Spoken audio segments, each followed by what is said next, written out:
Eu acho que ainda vou pensar sobre essa carta. Se envio para você ou entrego em mãos, ou se devo destruir tudo o que escrevi, porque contém confissões sinceras que podem me levar à forca ou à prisão perpétua. Amanhã decido. Olá, seja bem-vindo ao canal Chave de Leitura. No vídeo de hoje a gente vai conversar sobre Correio Noturno, livro da autora libanesa Hoda Barakat.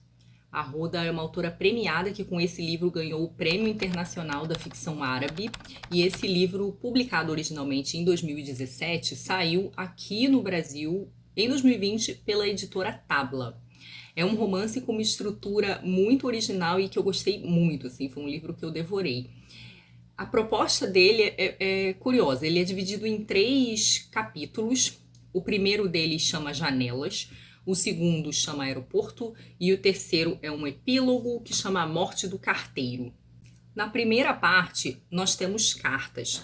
Cartas essas que nunca são enviadas, são escritas, mas nunca são enviadas, que são extraviadas dos seus destinatários. São 5 cartas e todas são escritas por autores de ascendência árabe, que estão de algum modo fora do seu lugar. São estrangeiros, são refugiados, são fugitivos, alguns são até criminosos. Eles não estão mais no seu lugar de origem e eles escrevem para um destinatário que ou está no seu lugar de origem ou não necessariamente, alguém com quem eles se relacionaram. Algumas vezes esses destinatários têm uma ascendência diferente da deles, são pessoas da Europa ou das Américas.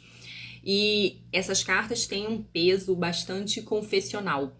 Essas pessoas são atravessadas por uma série de tragédias e dores e elas estão confessando algo para alguém de modo bastante pungente. Essas histórias passam por frustração amorosa, por traumas, por experiências de ter sido brutalizado, de ter sido explorado, de viver em grande vulnerabilidade, de ter sofrido rejeição.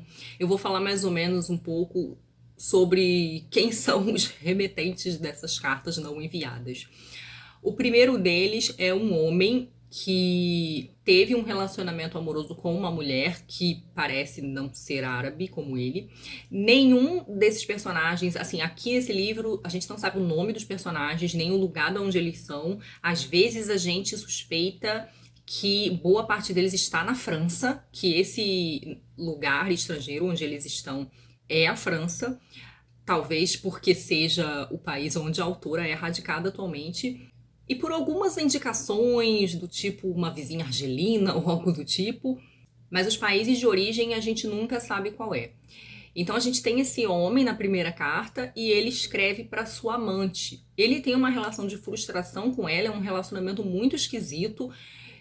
A gente vê que eles têm sérios problemas de comunicação, e a comunicação é o grande tema desse livro, mas a comunicação não é o único problema. Ele tem sérios problemas de expressão do que ele sente por ser uma pessoa quebrada. Então ele tem problemas de autoestima, ele tem um fascínio com essa mulher, mas ele a trata muito mal.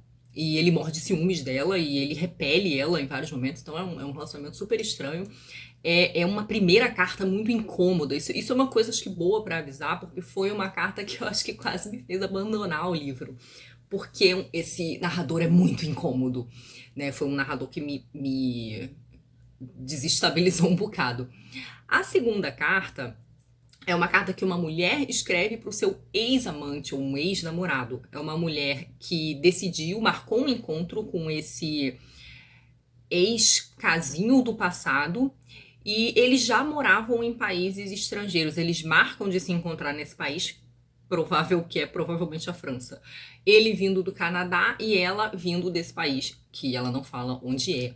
E ela tá no hotel, esperando por ele.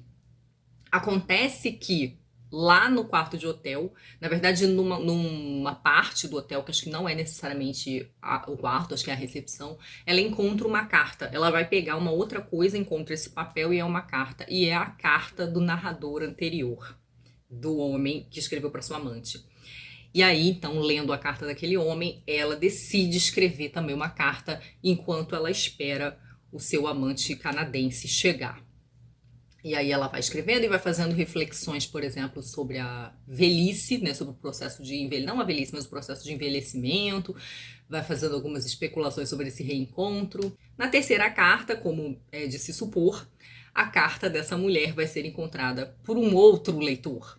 A terceira carta é a carta mais brutal de todas para mim, assim. As cartas 3, 4 e 5 foram as que mais me marcaram. A terceira foi a mais terrível para mim, que é a carta que um torturador escreve para sua mãe.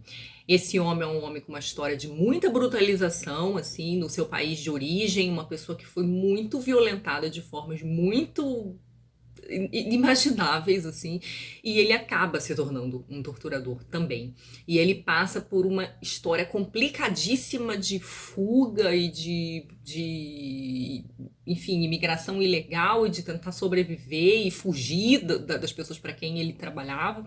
Enfim, é uma história super pesada, onde ele vai falar, inclusive, das torturas, não só as que ele sofreu, mas as que ele infligiu. Foi a carta assim, mais brutal que eu sofri muito lendo, mas que eu devorei, assim, a coisa é muito bem escrita, assim, como a Roda consegue dar voz própria para esses narradores é uma coisa muito impressionante. Não vou contar tudo, né, para não estragar para quem pretender ler, mas enfim, cada um desses escritores, desses autores dessas cartas, que nunca são enviadas, que são extremamente extraviadas, eles tomam contato com a carta da pessoa seguinte, né? Então ele também leu a carta dessa mulher numa situação que não vou contar porque é interessante de vocês descobrirem, mas a carta dele também vai acabar sendo lida pela mulher seguinte, que também é descoberta de um jeito super interessante. Essa mulher que no momento que está escrevendo, ela é uma funcionária de companhia aérea, né? Ela descobre ali numa situação de avião, assim, né? Essa carta. E essa mulher também tem uma história muito dolorida, uma mulher que foi obrigada pela família a se casar, enfim, passou por uma série de dificuldades, explorações, de vulnerabilidades. É uma carta também muito dolorida, mas a história dela fica também toda muito atravessada por tragédias, né? E por fim, a carta dela é encontrada pelo último autor de cartas, que é um rapaz homossexual que foi repelido pela família. Uma família bastante patriarcal, de um patriarcalismo bastante brutal. E esse rapaz também vive como imigrante e passa, revela ali, confessa, né, a todas as suas dificuldades, todos os seus ressentimentos, as suas dores. Essas cartas têm um tom confessional bastante pesado. E essas pessoas parecem encontrar um alento no fato de estar contando. É quase como se essa mensagem fosse uma última esperança de redenção, uma última esperança de perdão pelo que eles fizeram, pelo que eles passaram, né? Um acerto de contas também em vários momentos. O problema é que no capítulo 2, Aeroporto, a gente vai ter novas versões dessas histórias, não contadas através de cartas, mas contadas através de versões de pessoas que tiverem contatos com essas pessoas das cartas. Ou elas eram os destinatários das cartas, que nunca receberam as cartas, ou elas são pessoas citadas nas cartas. E essas pessoas vão contar outra versão dos fatos. O que é muito interessante, porque não só compõe um cenário mais complexo e multifacetado do que aconteceu com essas pessoas, mas também põe em dúvida o relato das primeiras pessoas, né? A gente vê que a realidade é uma coisa muito complexa de ser apreendida. Essa segunda parte, ela mostra uma série de mal-entendidos também, né? Como as coisas, como o processo de comunicação, e eu estava falando como o grande tema desse livro é a comunicação ela é interrompida por vários motivos, né? Ela às vezes não acontece porque as pessoas não se entendem bem, por uma certa incomunicabilidade. E às vezes ela não acontece direito porque algo a interrompe, algo de fora, algo alheio às pessoas da conversa, da comunicação, faz com que a comunicação se interrompa, né? E é muito interessante esse jogo que a Roda vai construindo aí nessas narrativas em primeira pessoa. Cada carta lida influencia, de certo modo, o autor da próxima carta, né? Ou eles são inspirados a também escrever suas histórias, ou eles são inspirados a fazer alguma coisa, né? Eu vou ler um pedacinho aqui de um dos capítulos. Mas por que estou falando novamente sobre essa carta? Ou seja, uma das pessoas está escrevendo sobre a carta que leu. Talvez porque tenha começado a andar pelo quarto como ele fazia no quarto dele, na casa dele. Vou até a janela como se caminhássemos juntos. Esse é o fragmento da segunda carta, a carta que a mulher de meia idade escreve pro seu ex-namoradinho que ela tá esperando, né, pra se reencontrar muitos anos depois. E num outro momento dessa carta dela, ela descreve: não vou ficar aqui para olhar um pássaro, mas porque algo me diz que o autor da carta vai voltar. Eu pedi ao jovem gentil da recepção para avisar que estou aqui. Ou seja, as pessoas começam a se envolver com a história dos autores das cartas anteriores. E não só isso, né? Às vezes o tema da carta anterior também inspira o que o próximo vai escrever, né? Então, às vezes as pessoas falam assim: esse escritor, esse autor aqui disse que queria o perdão da mãe, e aí a pessoa começa a falar também sobre o perdão da mãe, né? Então, enfim, essas pessoas começam a orientar também o que elas estão dizendo com base no que a pessoa anterior disse. No epílogo, então, chamado A Morte do Carteiro, a gente vai ter mais uma demonstração da interrupção dessa comunicação, agora mais literal. A gente vai ter a narrativa de um carteiro que vive num desses países árabes, também novamente sem nome, e ele vai falar de toda a dificuldade que é fazer com que as correspondências cheguem às pessoas num país marcado pela guerra, né, num país que está vivendo a guerra. E os esforços pessoais dele para fazer com que organizar a correspondência, enfim, fazer com que a correspondência chegue, mesmo quando explodem os correios, a agência dos correios, enfim. É uma coisa mais literal, mas também de um certo esforço de fazer a mensagem chegar e de entender a importância de que essas mensagens cheguem. E tem uma coisa interessante, porque as cartas originais, as cartas do primeiro capítulo, elas são desviadas não só dos seus destinatários, elas são desviadas das suas funções, né? Se elas eram cartas confessionais, se elas eram cartas para obter um perdão, ou uma redenção, ou fazer um acerto de contas, elas passam, as histórias dessas pessoas, uma vez que nunca chegam ao seu destino, elas interferem na vida dos seus leitores.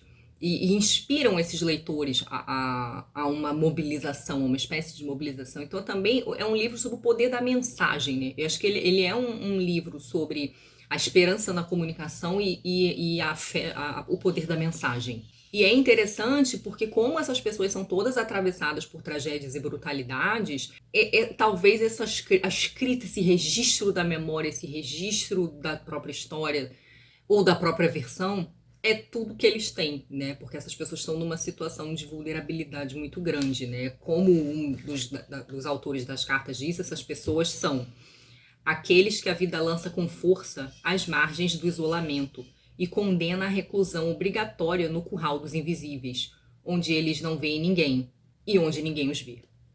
Então, assim, eu achei o livro muito bem construído, eu gostei muito de como a Rhoda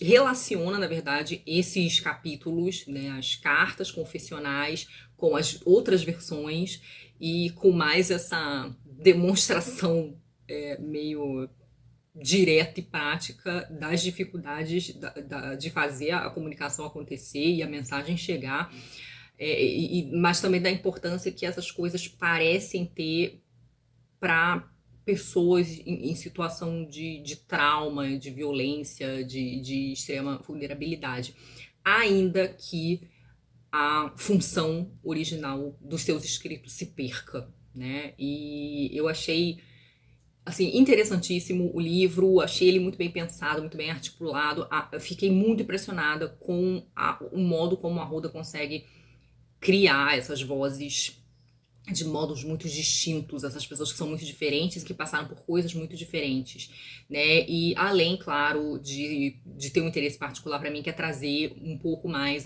essa visão, a visão desse mundo, né? Desse mundo árabe, que é uma literatura que eu consumo bem menos do que as outras, né? Então, assim, que também é um olhar de uma autora libanesa, então, assim, de uma autora que eu imagino que tenha uma experiência maior e algo mais para nos contar, né, a respeito dessa vivência. Então, assim, eu gostei muito, fica aí a indicação. Me digam aí se vocês já tinham ouvido falar desse livro, se vocês têm livros de autores árabes para indicar.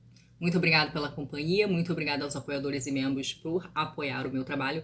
Beijinhos e até a próxima. Tchau.